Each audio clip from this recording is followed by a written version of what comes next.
All right, good morning. Today you're going to do independent reading and then finish up on your assignment from yesterday if you needed to. I'm not going to go into detail about your previous assignments because you can watch those videos, or if you were in class, you know what we've done previously. Here's our agenda. Today it's independent reading, lesson 3.14. Read and mark up independent reading selection number 1 according to the instruction in the video. Well, this is your video.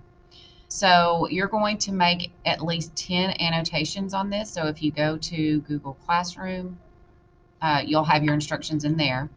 But also in Ed, you've had the independent reading assigned to you. And so I'll show you what that looks like. On this page, it gives you a preview. So one time a student said, I can see it, but I can't click on it. It won't let me do anything. That's because you have to scroll to the next page. But here on this page is a preview. So it shows you that you have an assignment that you could, or a text that you could read that's an argument. So that would be, well, it says From Hope for Animals and Their World by Jane Goodall. The world's leading expert on chimpanzees explains why we should care about a little insect that has a big impact. So that would be a nonfiction piece if you want to read that. Sea Stars by Barbara Hurd. Consider the ability of the sea star to regenerate and the drama of its life from low to high tide, with truths that echo in human lives as well. So this is also an essay, which would be nonfiction. Then you have a poem, which, as we all know, is going to be shorter than any of the other reading selections. You could read that. Might be a little bit harder to understand, however, but you still have to do those 10 annotations that let me know that you understand it and that you've read it. This poem explores the human fascination with starfish, their life cycle, beauty, and ocean habitat.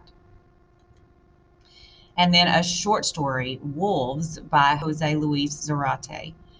Nature both frightens us and draws us in this fantastic tale from Mexico. Well, that sounds interesting, doesn't it? So remember, here's our essential question. It tells you about memory moments. These are some things that can help you with your annotations. You might mark up memory moments, not memory moments, signpost, which memory moments is one of those. If you're reading nonfiction, you look for these signposts: a questioning stance, contrast and contradictions, extreme or absolute language, numbers and stats, quoted words, word gaps. So I'm not going to read all that to you, but just look here. If you're going to read the short story or the poem, you look for these signposts. And this is not the only annotations that you can do, by the way, but it's just to help you. You might want to use these. If you're doing one of the essays or arguments, then you could use these signposts to mark up the text. Okay, so here is Hope for Animals and Their World. Here is Sea Stars. That one's very short. Here's Starfish, also a very short poem. And here is Wolves, a short story that actually is not that long either.